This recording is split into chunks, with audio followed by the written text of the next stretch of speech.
অবশেষে চলে আসলাম হচ্ছে আমাদের সকালের ব্রেকফাস্ট করতে।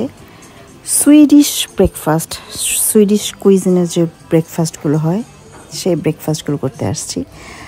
আপনারা তো জানেন আমরা হচ্ছি ট্রাভেল ব্লগার, আমরা ট্রাভেল করি আর ব্লগ করি, আর বিভিন্ন কান্ট্রির বিভিন্ন কালচার, বিভিন্ন ফুড এগুলো আমরা টেস্ট করি। বিভিন্ন কালচারের সাথে আমরা ট্রাই করি অ্যাডজাস্ট করতে, মিশে যেতে। তারপর হচ্ছে বিভিন্ন দেশের বিভিন্ন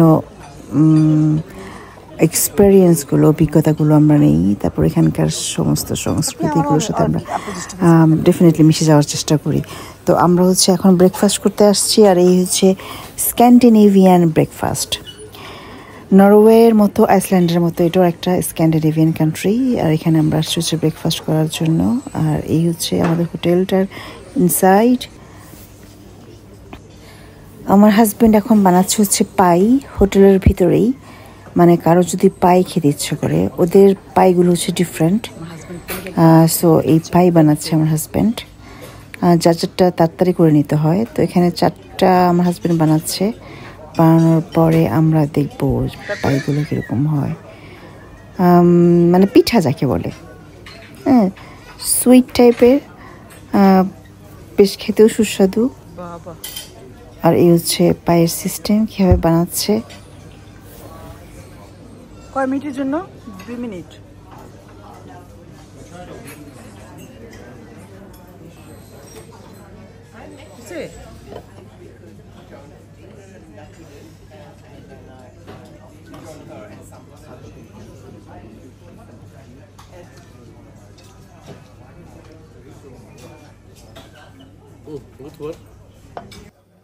তো এই হচ্ছে যথারীতি পাই, খুব সফট, খুব সুইট এবং খুব সুস্বাদু, খুব ডেলিশাস যাকে বলে।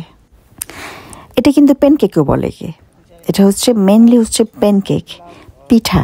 হ্যাঁ, এটা হচ্ছে বিদেশি পিঠা। আমরা যেভাবে পোয়া পিঠা বানাই ঠিক ওইরকমভাবেই সব কিছু তৈরি করে দেয়।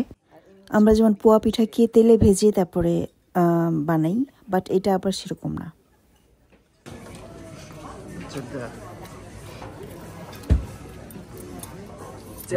এই যে আমাদের বিখ্যাত শেফ, হ্যাঁ,